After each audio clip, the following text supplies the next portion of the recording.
Imagine you've survived a battle, a real one, with screams, steel, and fear that cuts deeper than any wound. But the strangest part doesn't begin there. It begins afterward. Why did medieval soldiers, even after returning home, continue to live in a state of war? Why did they have the same nightmares over and over again? And most importantly, did they even realize what was happening to them? In this video, you'll find out whether warriors of the past suffered from what we now call post-traumatic stress, and how they tried to cope with it in a world without psychologists or explanations. If you're interested in these deep, atmospheric stories that sound like whispers from the past, support the channel, subscribe, and give it a like. You have no idea how much that helps me keep creating this video. And now, get comfortable. The story begins. When the battle ended, the silence did not come at once. First, there was the ringing, not in the air, but deep inside the skull, lodged somewhere between the ears, like a splinter that could not be pulled free.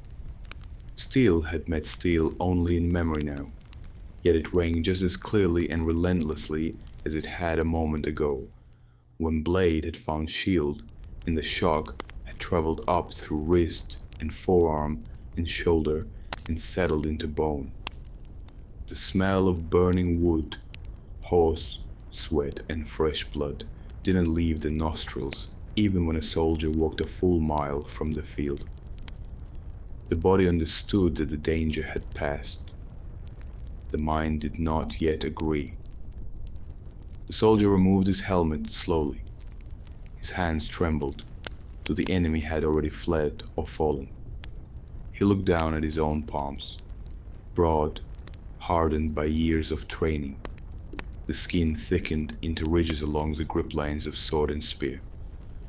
There might have been blood on them, his own or someone else's.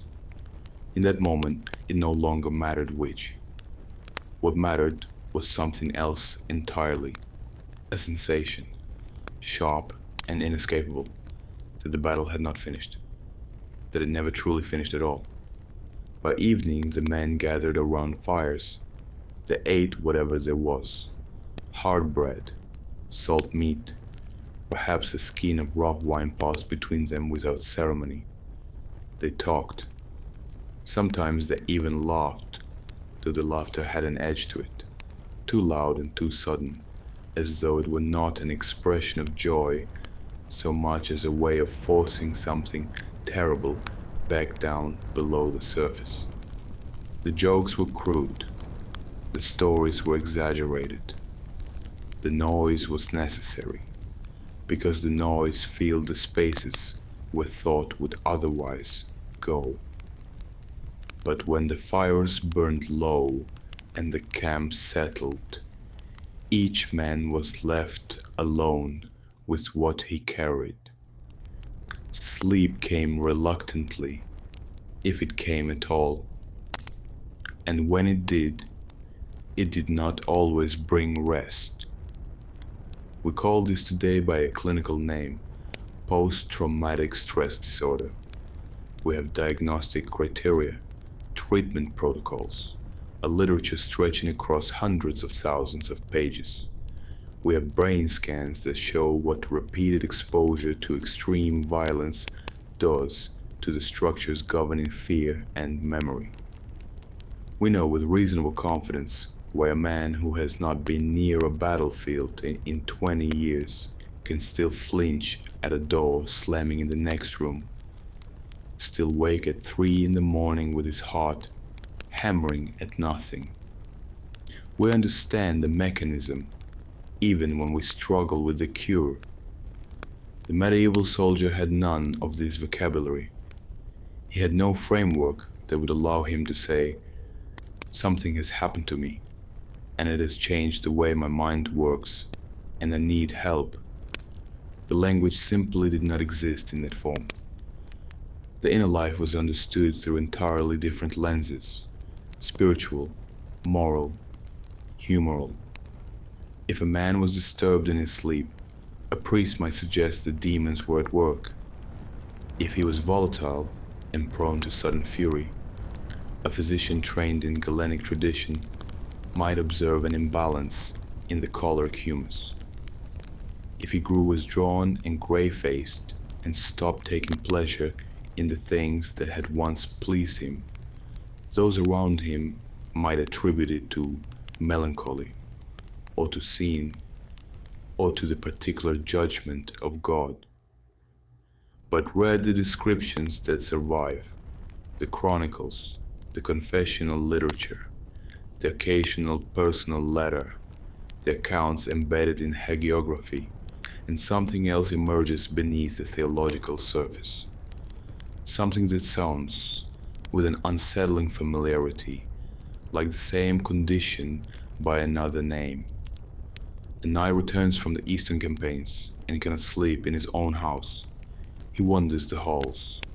His wife finds him in the courtyard at dawn, standing motionless, staring at the gate. A foot soldier, discharged after years of service in the French wars, drinks himself into unconsciousness each evening, not from vice, his contemporaries note, but seemingly from necessity, as though sobriety itself had become intolerable. A man who once commanded respect at a lord's table now flinches at the sound of a sharpening stone being drawn across iron, turning white, becoming temporarily unreachable, returning from somewhere no one else can see. These men did not have a diagnosis. They had a wound that left no visible mark. Medieval warfare was not a sequence of dramatic single engagements, separated by comfortable intervals of peace. For the common soldier, and even for men in knights and men-at-arms, war was the texture of existence across months or years. Consider the scope of what a man might experience who served in the later stages of the 100 Years' War, or who participated in the grinding, episodic violence of the various crusading campaigns in the Levant. He was not present at one battle.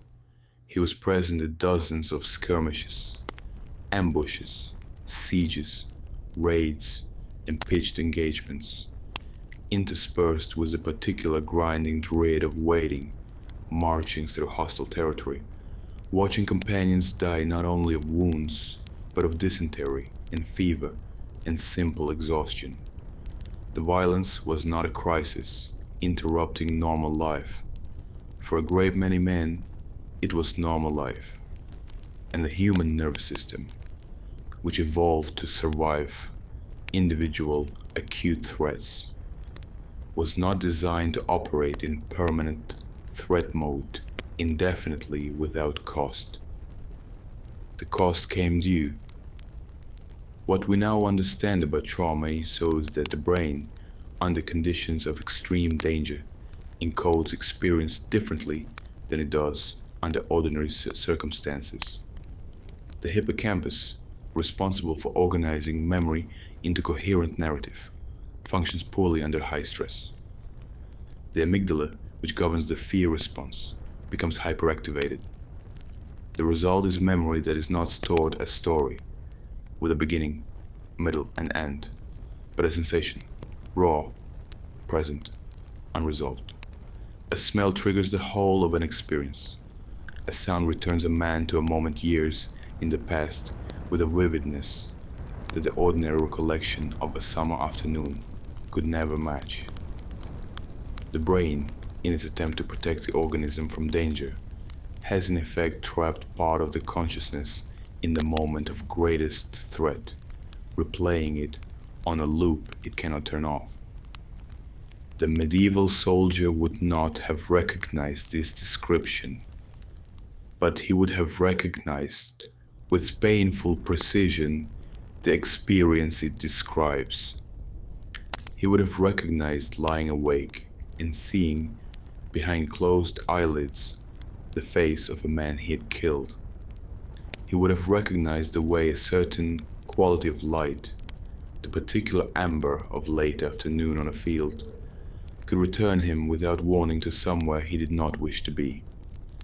He would have recognized the hypervigilance, the constant low-level scanning of his surroundings for threat, the inability to sit with his back to a doorway. He would have recognized the distance that had opened between himself and the people who loved him. A wife, a mother, a childhood friend.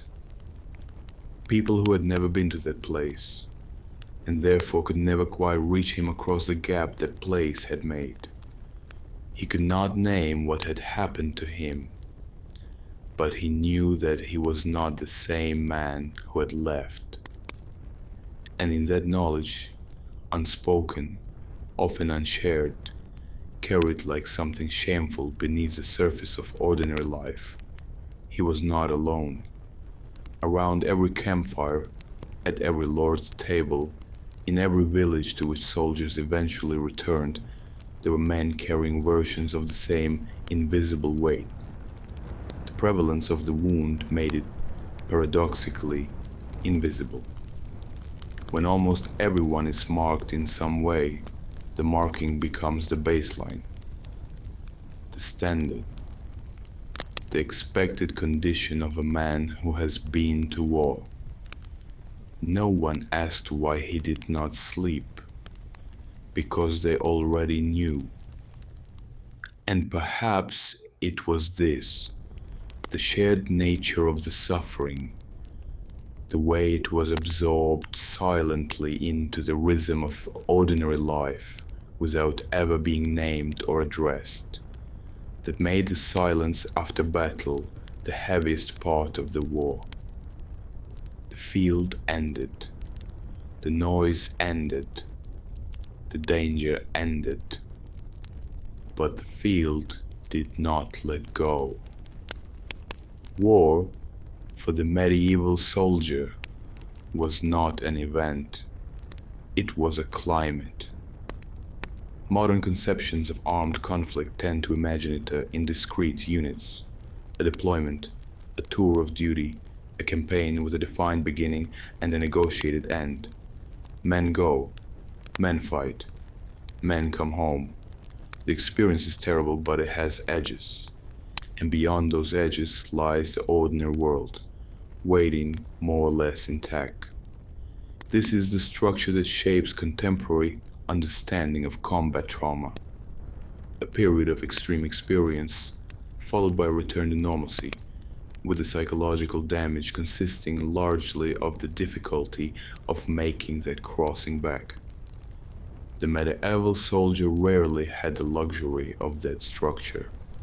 For him, the crossing back often did not come, or it came so late, after so many years, that the man who eventually returned bore almost no resemblance to the one who had left. Consider the arithmetic of a life given to war in the 14th or 15th century. A young man might enter service in his mid-teens as a page or a foot soldier or an archer conscripted from his village. If he survived, which was far from certain, given that disease killed more soldiers than combat in almost every medieval campaign, he might still be fighting 2 decades later. He would have known the weeks-long boredom of siege warfare, crouching behind earthworks, while negotiations dragged on and the food slowly ran out. He would have known the sharp, annihilating chaos of open battle, where all the discipline of the march collapsed into something that could barely be called human. He would have known raids, burning farms, driving off livestock, killing those who resisted, the low-level, grinding violence that constituted the everyday reality of medieval warfare far more than any celebrated set-piece engagement. And then, if fortune held, he would have known the long walk home. But the body does not simply reset at the end of a march. The mind does not archive experience the way a clerk files documents, neatly organized and sealed away. What a man has lived through does not stay in the past, simply because the past is over. The mechanism behind this is not mystical or even particularly complicated, so it would take centuries of neuroscience to articulate it clearly. The human stress response, the cascade of hormones and neurological signals that prepares the body for fight or flight, is extraordinarily efficient at keeping a person alive in a moment of acute danger. The problem is that it was designed for moments: a predator, a sudden flood, a sharp and temporary crisis, after which the system could discharge its accumulated tension and return to baseline. It was not designed for years. It was not designed for a state of existence in which every road might conceal an ambush, every unfamiliar face might belong to an enemy, every night might end before morning. When the threat is not a moment, but a permanent condition, the stress response has no opportunity to discharge. It simply runs. And the longer it runs, the more thoroughly it rewires the systems it was meant to protect. After months of this, a soldier's nervous system was no longer reading the world accurately. It was reading it through a lens ground by sustained dangers into a particular and unforgiving shape. Everything was assessed for threat. Every sound was evaluated before it was identified. The peripheral world, the smell of wood smoke, the sound of horses, the quality of silence in a tree line, was processed not as sensory experience but as intelligence, constantly, automatically, without rest. And then he came home. The village was quiet. The fields were familiar. The faces of his family were the faces he had carried in memory through every campaign. Nothing here threatened him. His own reasoning confirmed this. He was safe. His body disagreed. The hypervigilance did not stop simply because the context had changed. The pattern recognition that had kept him alive in hostile territory continued operating in the kitchen, in the market square, in the church. He startled at sounds. He tracked movement in his peripheral vision. He chose seats with walls behind them and clear sightlines to the door without quite knowing why. He slept badly, and when he did sleep, the sleep was not restful. He woke often and lay rigid in the darkness, listening for something he could not name, his heart already pounding before consciousness had fully arrived. His family saw the change, but could not account for it. They had prayed for his return. He had returned. The war was over. Why then did he seem so far away? The distance was real. It simply was not geographical. In the medieval understanding of the human person, there was no category for what had happened to him. The interior life was parsed through frameworks of sin, spiritual health, and the influence of spiritual forces, both divine and demonic. A man who could not find peace might be advised to confess more frequently, to undertake a pilgrimage, to seek the intercession of a particular saint. The church offered genuine comfort to many, and it would be condescending to dismiss those frameworks entirely. The ritual of confession, for instance, provided something structurally similar to what a modern therapist might call a narrative processing of experience. The act of articulating wrongdoing, receiving absolution, performing penance, created a sequence that moved experience out of the unresolved present and into a structured past. For some men, it helped. For others, it was insufficient. The darkness did not lift with prayer. The nightmares persisted regardless of how many masses were heard. The anger, sudden and disproportionate, continued to erupt at moments that bore no relationship to the provocation. A man who had been patient becomes terrifying in his rages. A man who had been sociable becomes unreachable.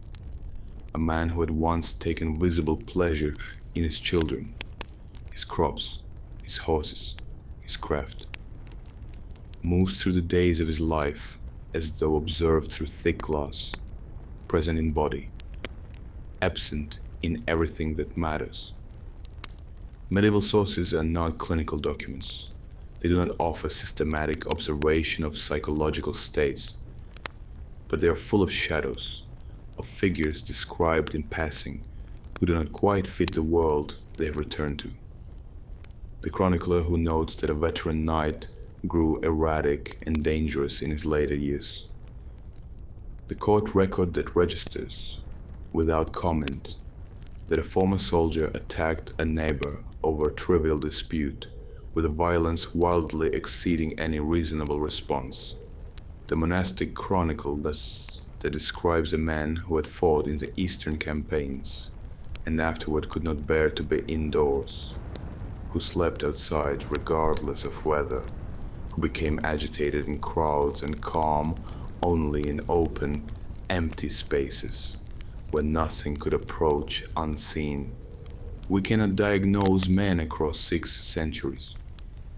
The clinical framework of post-traumatic stress disorder was developed in specific historical conditions, drawing on specific bodies of evidence, and it would be anachronistic to apply it wholesale to a world with entirely different assumptions about mind, body, and the nature of suffering.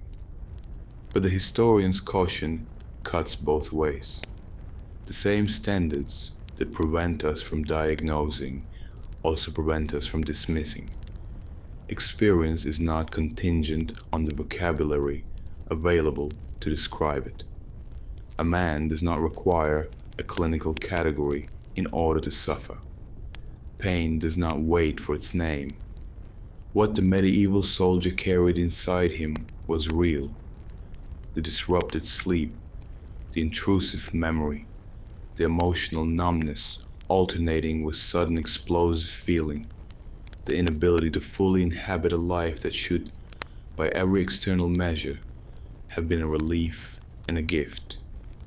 These were real experiences, occurring in real nervous systems, produced by real causes that we now understand far better than anyone could have managed then.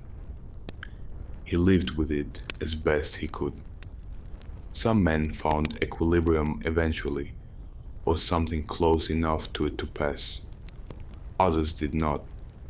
Some returned to war, not only from economic necessity or feudal obligation, but because war was the one environment where the interior state and the exterior world were finally, horribly, in alignment. Where the constant readiness for violence was not a disorder, but a skill. Where the man they had become was, at last, in the right place. Inside him, regardless of where he stood, the war continued. The weapons were set down. The armor was hung up. The fields were replanted, and the seasons turned in their ordinary, indifferent way. But something in him was still marching, still listening, still waiting for an enemy that peace had taken away but memory refused to release. There is a particular cruelty in a wound that leaves no mark.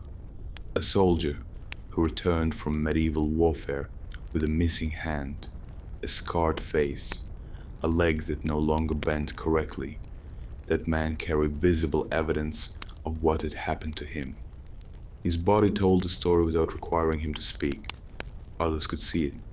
They could calibrate their expectations accordingly, make room for his limitation, extend a kind of wordless acknowledgement. The wound was legible, and because it was legible, it was in some imperfect way socially absorbed. The man who returned whole in body but fractured in some deeper and less visible sense had no such legibility. He looked the same. He moved the same.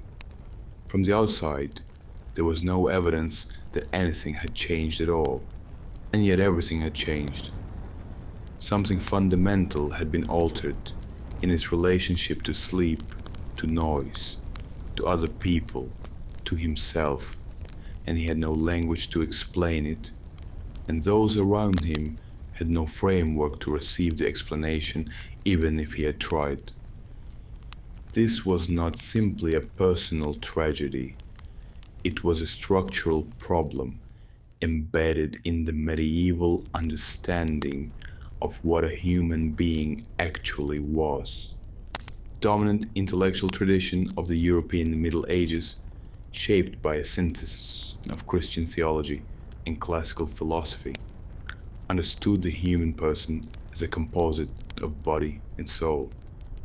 The body was the material, mortal element, subject to illness, injury, hunger, and death. The soul was the immaterial, eternal element, the seat of reason, will, and moral character, and the part of a person that would ultimately answer for how a life had been lived.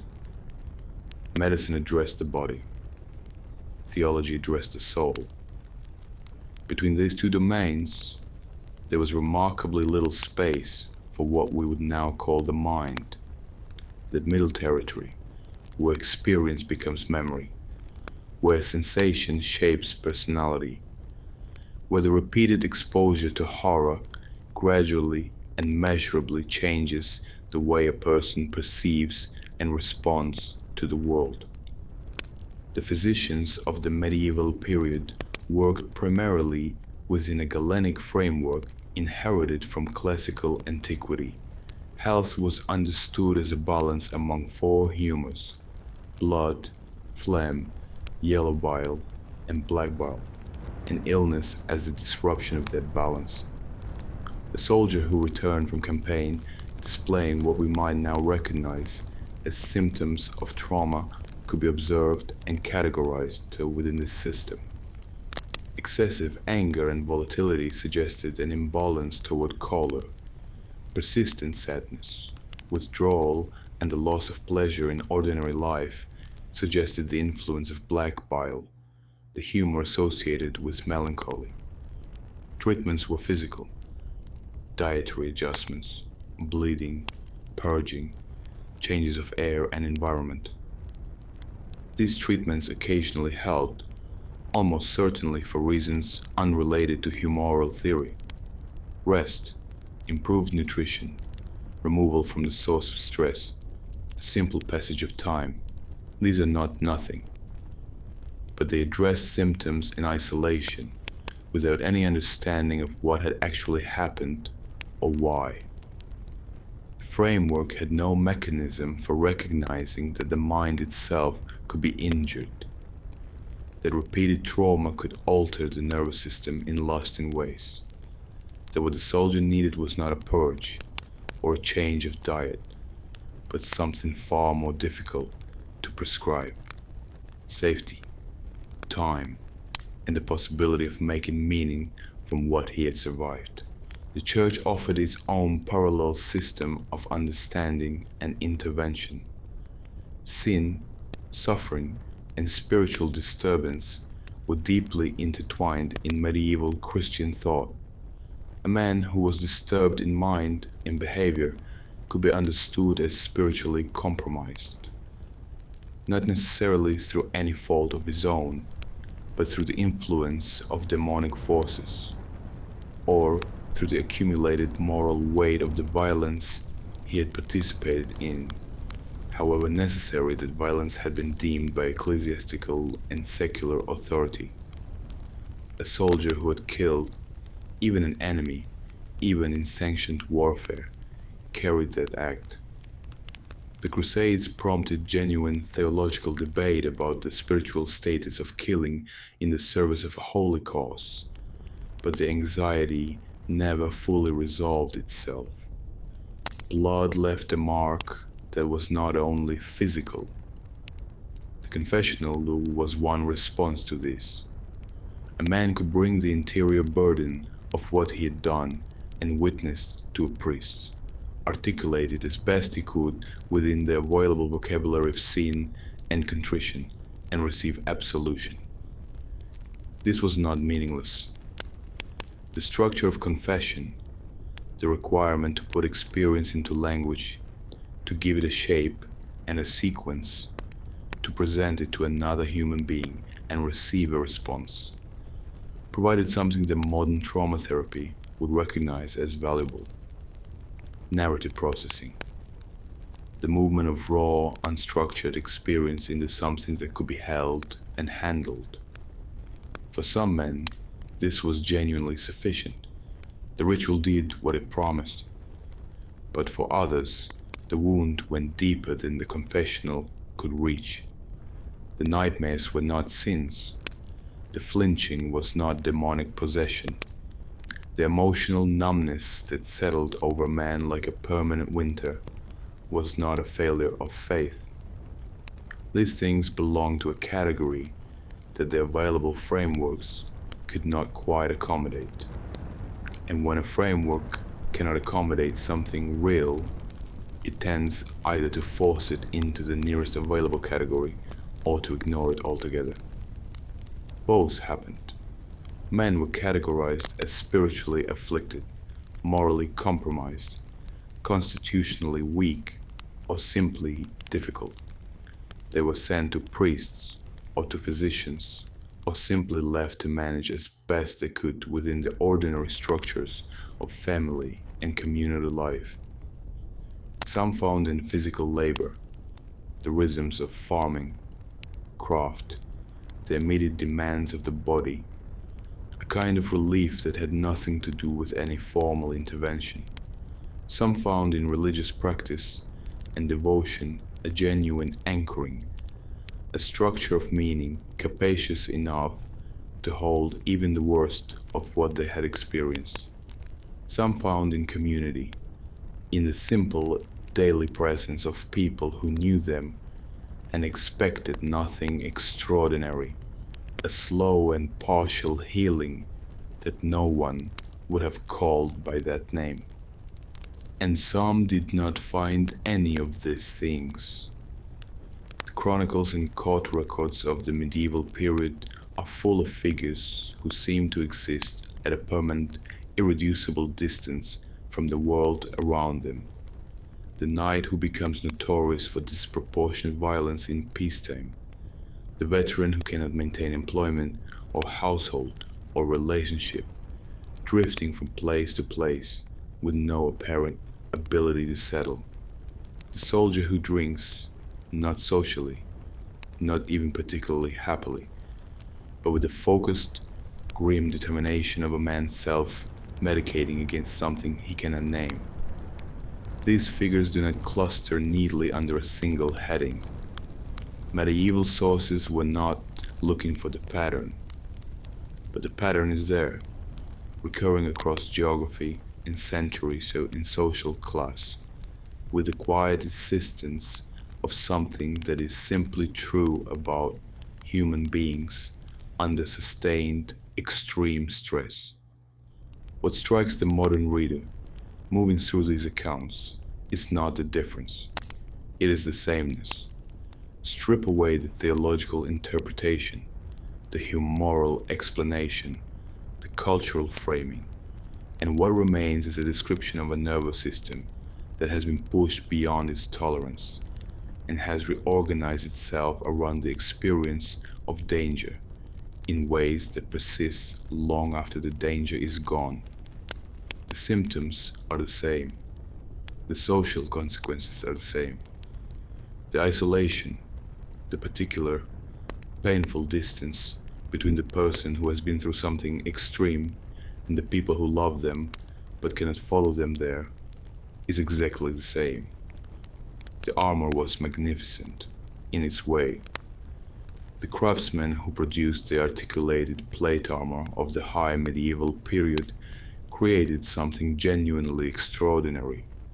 A second skeleton, precisely fitted, capable of absorbing tremendous punishment while allowing the wearer a surprising degree of mobility. It was the most sophisticated personal protective technology the world had yet produced. It could turn a blade. It could absorb the impact of a lance. It could keep a man alive through things that would otherwise kill him. It protected everything it covered, and it covered nothing that mattered most. Beneath the breastplate, the soul remained as exposed and as breakable as it had always been. The iron did not know the difference between a body and a mind.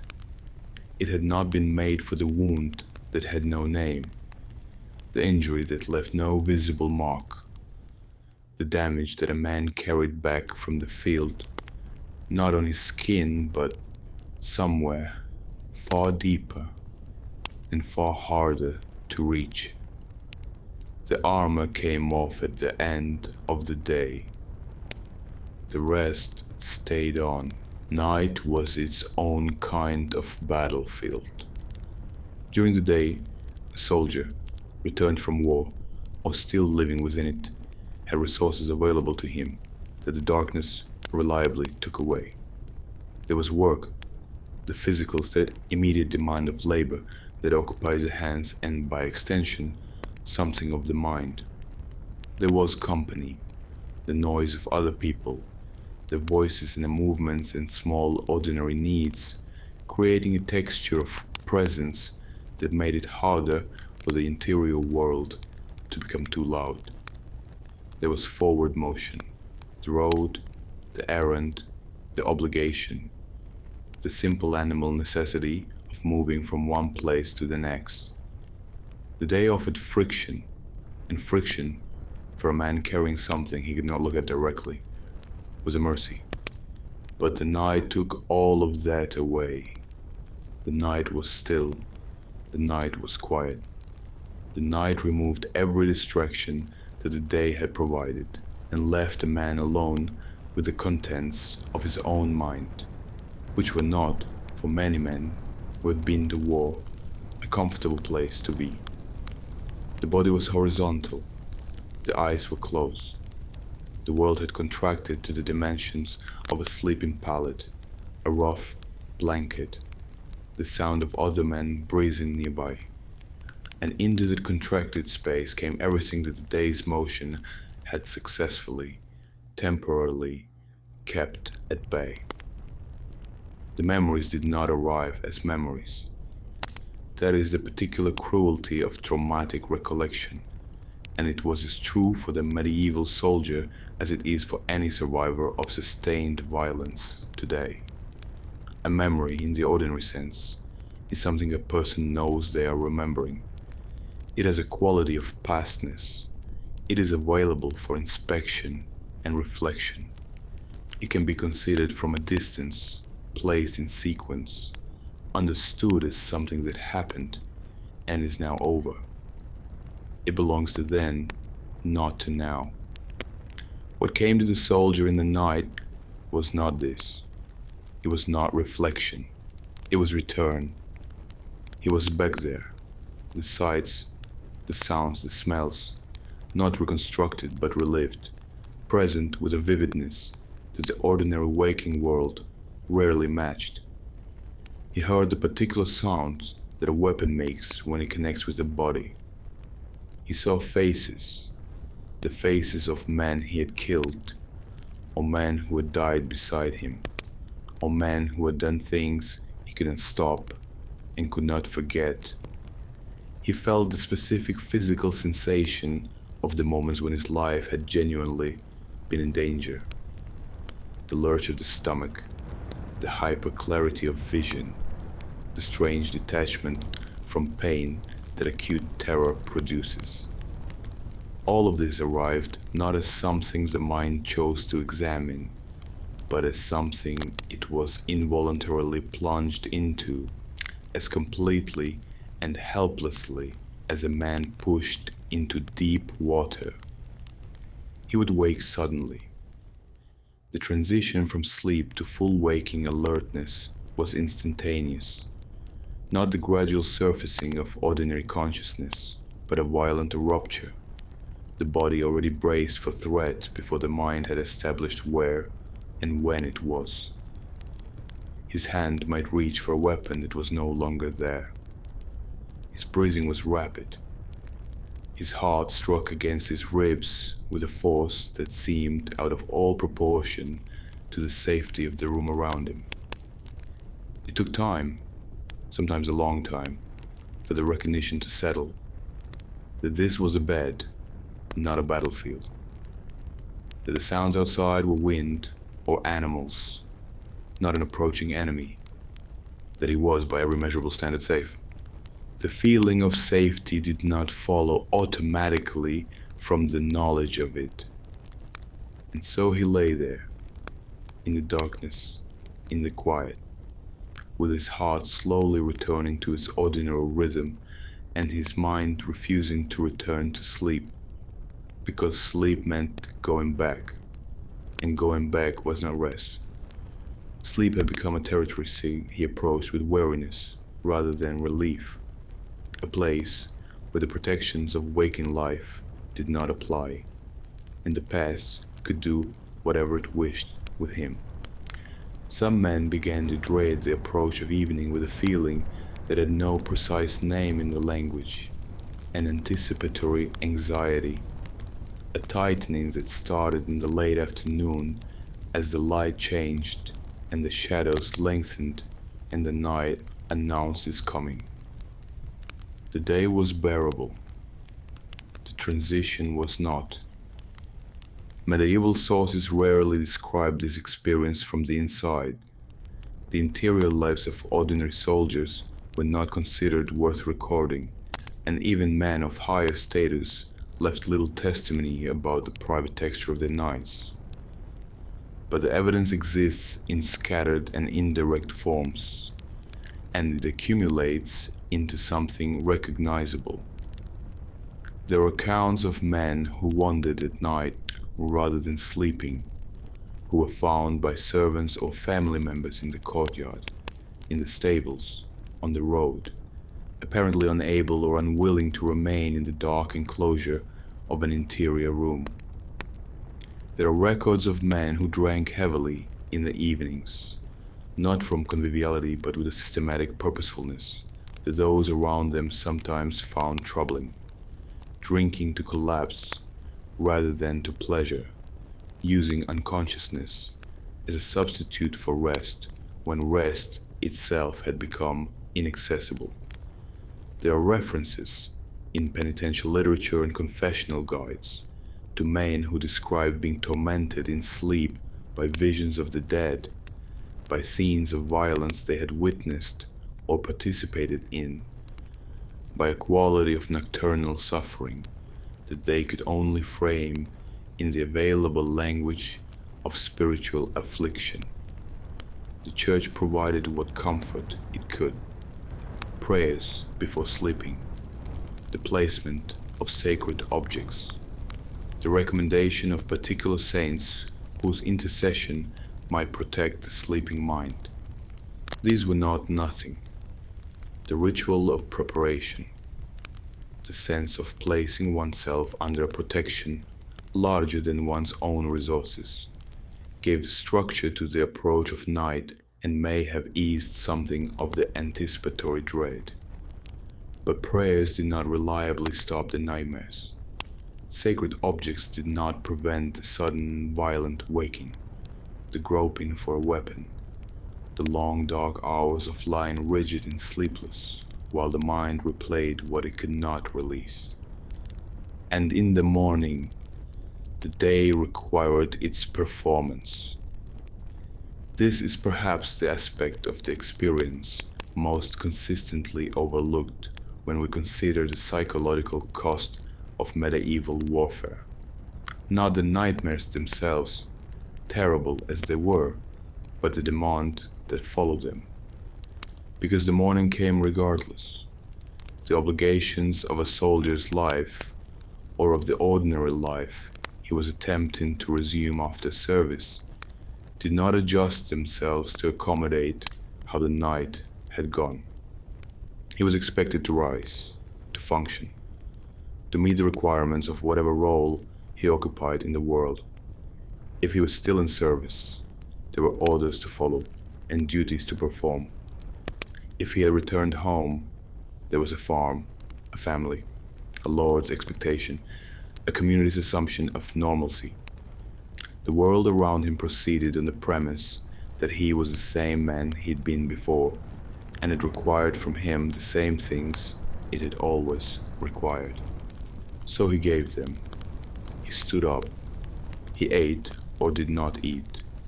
He spoke when spoken to. He performed the outward shapes of a life, even when those shapes felt like a costume worn over something barely recognizable. He laughed when laughter was expected. He worked when work was required.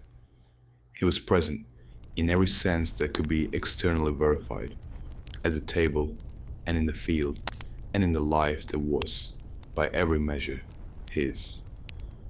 And at night, he returned to the place he could not leave. This was the rhythm that no one saw and no one named. The days functional, held together by obligation and the mercy of distraction. The nights ungovernable, belonging entirely to what the days worked so hard to conceal. A split existence, lived simultaneously in two different times. The present, which was safe, and the past, which was not, and which refused, with a persistence that no act of will could overcome, to remain where it belonged. The armor came off. The sword was sheathed. The fire burned down to coals. The camp, or the village, or the house grew quiet around him, and the soldier closed his eyes and went back. There is something that language does for suffering that nothing else quite manages. It is not that naming a thing changes the thing itself. The wound does not close because someone has found the right word for it. The nightmares do not stop because a physician has written the correct entry in a diagnostic manual. Pain is not diminished by nomenclature, and the history of medicine is full of cases where having a name for something provided no relief whatsoever to the person experiencing it. Naming is not healing. It is something more modest than that, and yet it matters enormously. Naming is the first step toward being understood, and being understood, feeling that one's experience has been recognized, that another human being has seen it clearly and acknowledged its reality, is not a trivial thing. For many people, in many circumstances, it is the difference between endurance and collapse. The medieval soldier had no name for what he carried. This is worth sitting with, because it is easy to state and difficult to fully imagine. We live inside a culture so thoroughly saturated with psychological vocabulary that it has become part of ordinary speech. People discuss their triggers in casual conversation. Trauma is a word used to describe everything from combat exposure to a difficult childhood to a bad breakup, with varying degrees of precision but consistent cultural legibility. The concept of mental health, that the mind, like the body, can be injured, can become ill, can require treatment and care, is so widely accepted that its absence is almost impossible to reconstruct.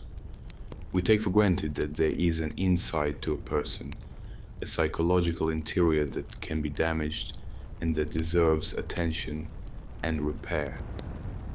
The medieval soldier took none of this for granted, because none of it existed in the form we know it.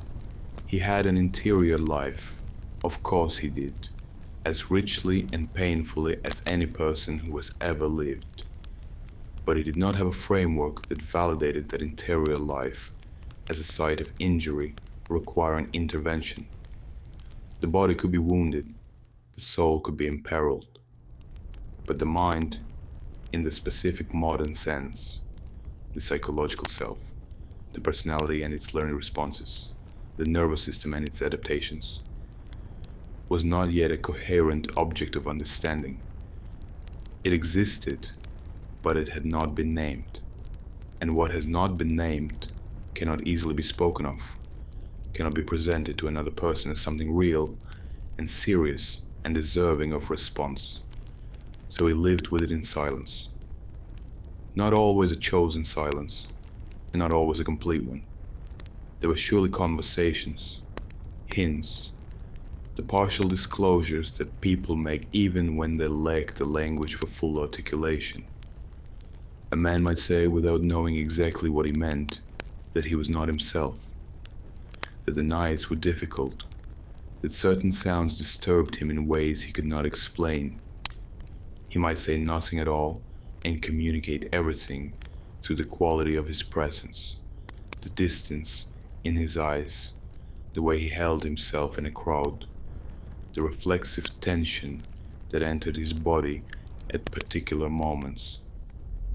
Those closest to him would have read these signals imperfectly, without a framework for interpreting what they saw. Some found their own paths through. Faith was the most widely available resource, and it was not merely a consolation offered to those who had nothing better. For many medieval soldiers, the religious framework within which they understood their lives provided something genuinely sustaining, a sense that suffering had meaning, that it existed within a larger order that was not arbitrary, that even the worst of what had been experienced was held within a divine comprehension that exceeded human understanding. The practice of pilgrimage gave some men what we might now recognize as structured therapeutic purpose, a physical journey undertaken deliberately, with a clear destination and a clear intention, moving through landscape and time towards something that promised transformation. The act of walking, rhythmic, forward, embodied, may have done as much as the destination. The confession, as discussed in earlier chapters, provided a form of narrative processing. The Mass offered ritual repetition, the comfort of form, the experience of belonging to something larger than the isolated self. For others, solitude was the answer, or at least the coping strategy. Men who couldn't find ease in company sought it in withdrawal, in the particular silence of forests, fields, empty roads, places where the demands of social performance were suspended and the nervous system could operate without the additional burden of managing other people's expectations. Medieval culture had a framework for this too, in the figure of the hermit or the penitent, the man who withdrew from society into simplicity and prayer. Some veterans found their way into this role, and it provided genuine relief. The structure of a simple, repetitive, solitary life, early rising, physical labor, prayer, sleep, created a rhythm that the shattered nervous system could gradually learn to inhabit without constant crisis. And some went back to war. This is perhaps the most psychologically revealing pattern of all, and it appears often enough in medieval records to constitute something more than coincidence. Men who had every reason to be finished with warfare, who had survived, who had families, who had something approaching a normal life waiting for them, returned to military service again and again. The economic explanations are real and should not be dismissed. Soldiering was often the only reliable income available to men without land or trade, and the choice to re-enlist was frequently driven by necessity rather than preference. But economics does not account for all of it. There are too many cases of men who had alternatives, who had resources, who had people who needed them to stay, and who went back anyway. What war offered, perversely, was coherence. In the field, the interior state and the exterior world were finally aligned. The constant vigilance was not a disorder, but a survival skill. The hyper-awareness of threat was not a dysfunction, but a tactical advantage. The emotional constriction, the narrowing of feeling to a focused, functional core, was not a symptom, but an adaptation. The man who couldn't sleep peacefully in his own home could function with remarkable competence in an environment where peace it was not expected, and sleep was genuinely dangerous. The identity that had felt so fractured and illegible in ordinary life snapped back into clarity on a battlefield, because the battlefield was where it had been formed. This is not a reason to romanticize war. It is a reason to understand what it does to the people who fight it, and what it means when the person they have become in war has no place in the world they are expected to inhabit afterward. The soldier who returns to fighting is not choosing violence over peace because he prefers it. He is, in many cases, returning to the only environment where he still recognizes himself, where the wound is not a wound but a qualification. Between these various responses, faith, solitude, drinking, labor, returning to war, most medieval soldiers found some arrangement that allowed them to continue, not to heal necessarily in any complete or measurable sense, but to continue, to carry what they carried and still get through the days, to be in whatever partial and imperfect way was available to them, present in their own lives. This is not a small thing. It is in fact exactly what most trauma survivors in any era are doing most of the time. Not recovering in the clean, linear way that the word implies, but managing, adapting, finding the arrangements that make continuation possible. The suffering was real. It was as real as any suffering that has ever been clinically documented, as real as any case in any diagnostic manual, as real as anything reported by any veteran of any war in any century since. The absence of a name did not make it less real. The absence of a treatment did not make it less present. The absence of a cultural framework that could recognize and respond to psychological injury did not mean the injury was not there. It was there. It had always been there, beneath every suit of armor ever made, behind every visor ever lowered, in every man who stood in a line and waited for the signal that would send him forward into something terrible.